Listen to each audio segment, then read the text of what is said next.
आज हम पढ़ने वाले हैं NCERT geography class 7 chapter number 8 मानव पर्यावरण अन्योन्य क्रिया उष्णकटिबंधीय एवं उपोष्ण प्रदेश। तो आइए शुरू करते हैं। रेणुका बहुत उत्साहित थी। उसके चाचा श्रीकांत लगभग 4 महीने के बाद आज घर में थे। वह एक वन्य जीव फोटोग्राफर थे तथा बहुत यात्रा करते थे। बहुत छोटी उम्र से ही रेणुका की रुचि वन्य जीव एवं वनों में थी।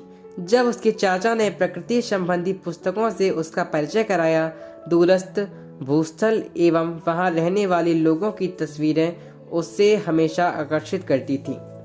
रेणुका, इन तस्वीरों में तुम विश्व के विभिन्न भागों के लोगों को देख सकती हो। इनमें कुछ शुष्क रेगिस्तान से हैं, कुछ बर्फीले प्रदेशों से एवं कुछ गर्म नम वर्षा वनों से हैं। वे मुझसे कितना अलग दिखते हैं, रेणुका ने कहा। वे देखने में भले ही अलग हो, लेकिन उनके भोजन, कपड़ा एवं मकान जैसी जीवन की मूल आवश्यकताएं हमारे समान ही हैं, श्रीकांत चाचा ने कहा। उनके बच्चे भी शायद तुम्हारी ही तरह खेलते हैं, कभी झगड़ते हैं, फिर समझौता कर लेते हैं, गाते हैं, नाचते हैं एवं घरेलू कार्यों में अपने परिवार की मदद करते हैं। वे प्रकृति के करीब रहते हैं एवं जीवन की शुरुआत में ही प्रकृति की देखभाल करना सीख जाते हैं। वे मछली पकड़ना एवं वनों से सामग्री एकत्र करना सीख जाते हैं। अध्याय 8, 9 एवं 10 में आप विश्व के विभिन्न प्राकृतिक प्रदेशों के निवासियों के जीवन के बारे में सीखेंगे। अमेजन बेसिन में जीवन। अमेजन बेसिन के विषय में जानने से पहले हम मानचित्र देखें। चित्र 8.2। ध्यान दें कि उष्णकटिबंधीय प्रदेश कर्क रेखा और मकर रेखा के मध्य स्थित है। भूमध्य रेखा के 10 डिग्री उत्तर से 10 डिग्री दक्षिण के मध्य के भाग को भूमध्य रेखीय प्रदेश कहते हैं। अमेजन नदी इसी प्रदेश से होकर बहती है। ध्यान दें कि यह पश्चिम में पर्वतों से निकलकर पूर्व में अंत महासागर में कैसे पहुंचती है। जिन स्थानों पर कोई नदी किसी अन्य जल राशि में मिलती है उसे नदी का मुहाना कहते हैं। अमेजन नदी में बहुत सारी सहायक नदियां मिलकर अमेजन बेसिन का निर्माण करती हैं। यह नदी बेसिन ब्राजील के भागों, पेरू के कुछ भागों, बोलिविया, इक्वाडोर, कोलंबिया एवं वेनेजुएला के छोटे भाग से अपवाहित होती है। क्या आप इस बेसिन में स्थित उन देशों के नाम बता सकते हैं जिनसे भूमध्य रेखा गुजरती है? जलवायु। जैसा कि अब आप जानते हैं, अमेजन बेसिन भूमध्य रेखा के आसपास फैला है और पूरे वर्ष यहाँ गर्म एवं नम जलवायु रहती है।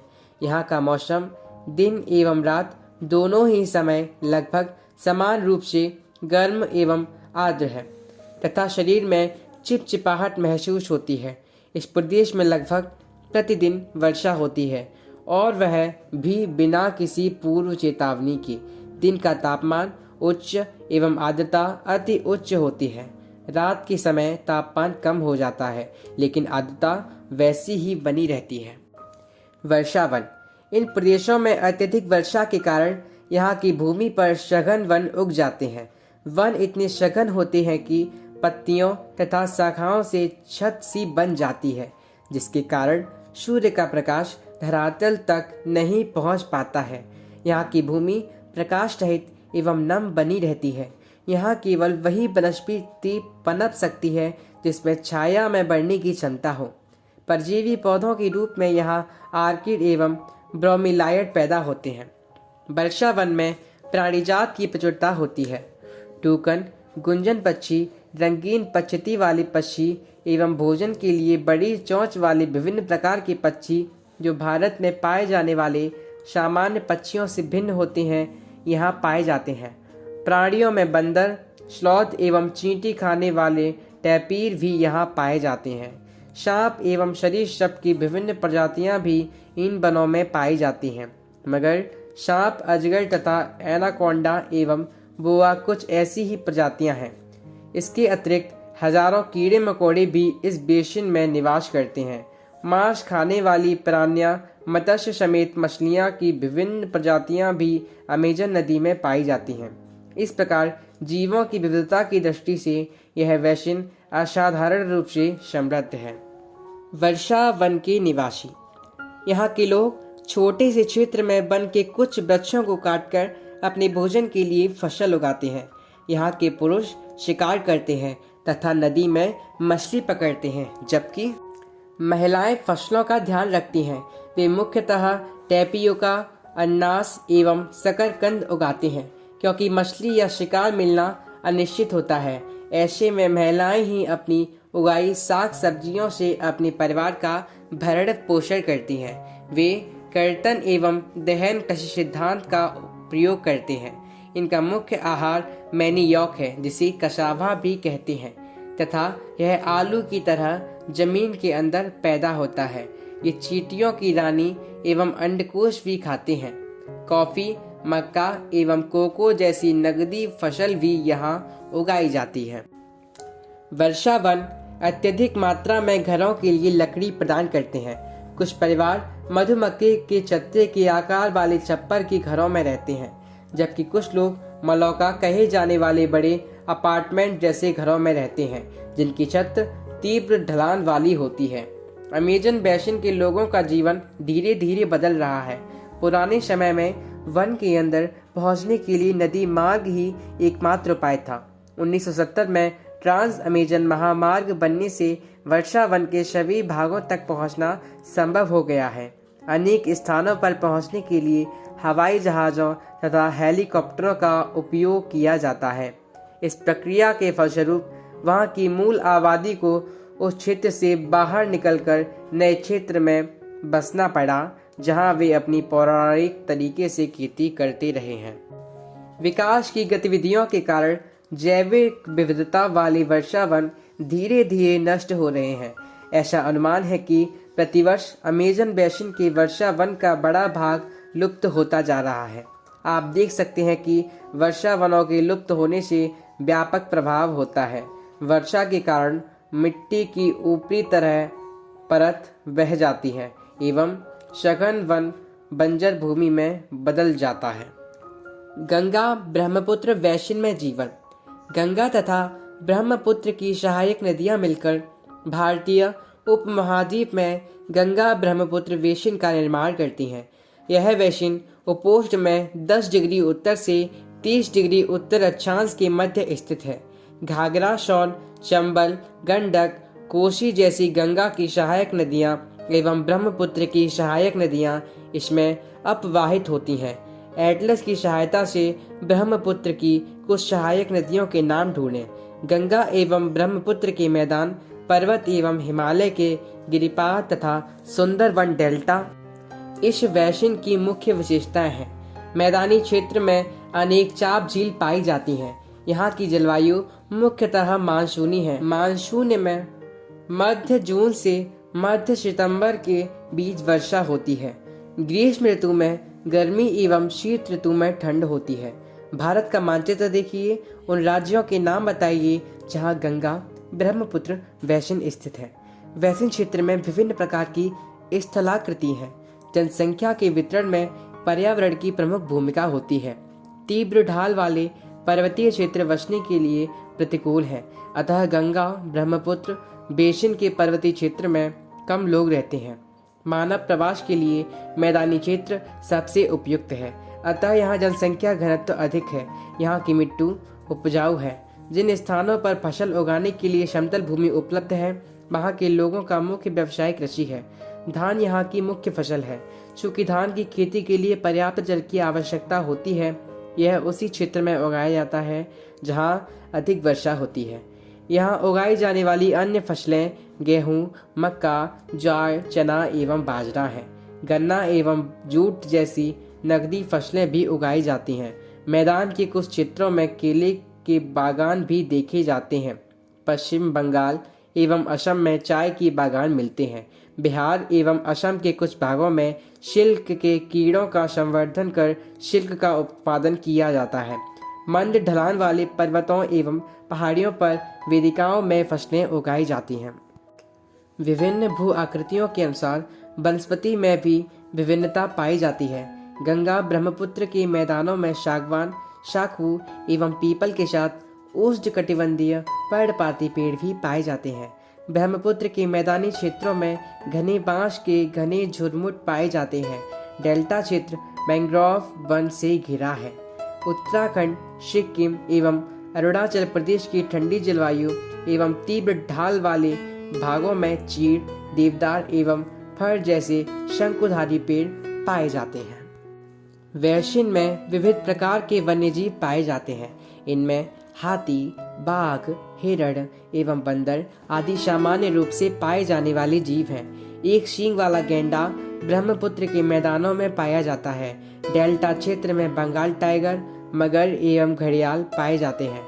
नदी के साफ जल, झील एवं बंगाल की खाड़ी में प्रचुर मात्रा में जलीय जीव पाए जाते हैं। रोहू, कतला एवं हिल्सा मछलियों की सबसे लोकप्रिय प्रजातियां हैं। मछली एवं चावल इस क्षेत्र में रहने वाले लोगों का मुख्य आहार है। गंगा ब्रह्मपुत्र के मैदानों में कई बड़े शहर एवं कस्बे स्थित हैं। इलाहाबाद, कानपुर, वाराणसी, लखनऊ, पटना एवं कोलकाता जैसे 10 लाख से अधिक आबादी वाले शहर गंगा नदी के तट पर ही स्थित हैं। इन शहरों तथा यहाँ स्थित उद्योगों का गंदा पानी बहकर नदी में ही जाता है, जिससे नदी प्रदूषित होती है। वैशिन में यातायात का सुविकसित तंत्र उपस्थित है। आप देख सकते हैं कि गंगा ब्रह्मपुत्र वैशिन में यातायात के 4 मार्ग सुविकसित हैं। मैदानी इलाकों के लोग सड़क मार्ग एवं रेल मार्ग द्वारा एक स्थान से दूसरे स्थान तक जाते हैं। नदी के तटीय क्षेत्रों में जलमार्ग यातायात का प्रभावशाली माध्यम है। कोलकाता हुगली नदी पर स्थित एक महत्वपूर्ण पत्तन है। मैदानी क्षेत्र में कई बड़े हवाई पत्तन भी स्थित हैं। पर्यटन इस वैशिन की एक महत्वपूर्ण क्रिया है। आगरा में यमुना के किनारे स्थित ताजमहल, इलाहाबाद में गंगा एवं यमुना नदी का संगम, उत्तर प्रदेश एवं बिहार में बौद्ध स्तूप, लखनऊ का इमामबाड़ा, असम का काजीरंगा एवं मानस वन्य प्राणी अभयारण्य तथा अरुणाचल प्रदेश की विशिष्ट जनजातीय संस्कृति जैसे कई दर्शनीय स्थल हैं। क्या आप जानते हैं, जब स्पेन के अन्वेषकों ने इस नदी की खोज की तब सिर पर सुरक्षा कवच, हेड गियर एवं घास की स्कर्ट पहने कुछ स्थानीय आदिवासियों ने उन पर आक्रमण किया। इन आक्रमणकारियों ने उन्हें प्राचीन रोमन साम्राज्य के अमेजॉन्स नामक महिला योद्धाओं के आक्रामक समूह की याद दिला दी। इस प्रकार यहाँ का नाम अमेजन पड़ा। ब्रोमीलाइट एक विशेष प्रकार का पौधा है जो अपनी पत्तियों में जल को संचित रखता है। मेढक जैसे प्राणी इन जल के पॉकेट का उपयोग अंडा देने के लिए करते हैं।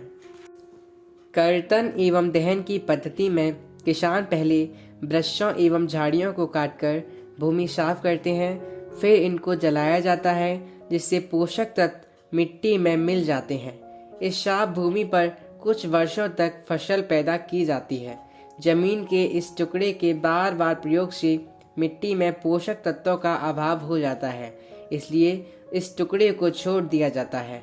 इसके बाद फसल उगाने के लिए किसी दूसरे स्थान को साफ किया जाता है। इस बीच पुराने खेतों में छोटे छोटे वृक्ष उग जाते हैं। इस प्रकार मिट्टी पुनः उपजाऊ बन जाती है। तब लोग इस भूमि के टुकड़े को पुनः जोत सकते हैं। वेदिकाओं का निर्माण खड़ी ढलानों पर समतल सतह बनाकर कृषि करने के लिए होता है। ढलान को इसलिए हटाया जाता है कि जल का प्रभाव तीव्रता से ना हो।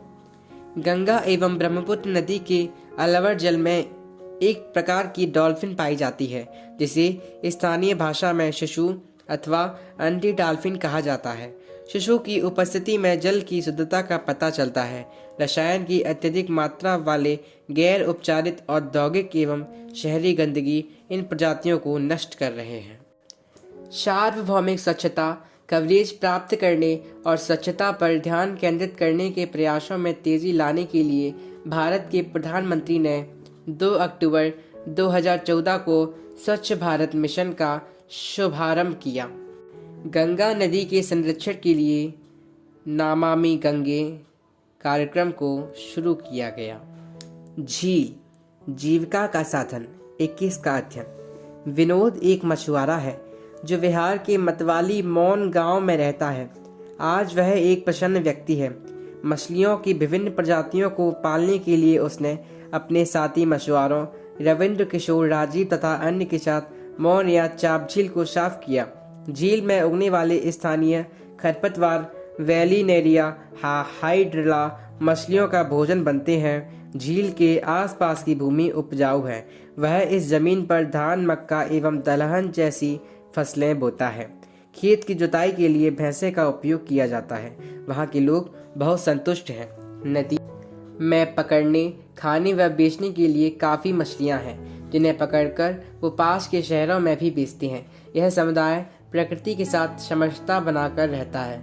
जब तक पास के शहरों का प्रदूषण इस झील तक नहीं पहुंचता, तब तक मत्स्य पालन को कोई खतरा नहीं है। तो इस प्रकार हमारा NCERT geography class 7 chapter number 8 मानव पर्यावरण अन्योन्य क्रिया उष्णकटिबंधीय एवं उपोष्ण प्रदेश समाप्त होता है।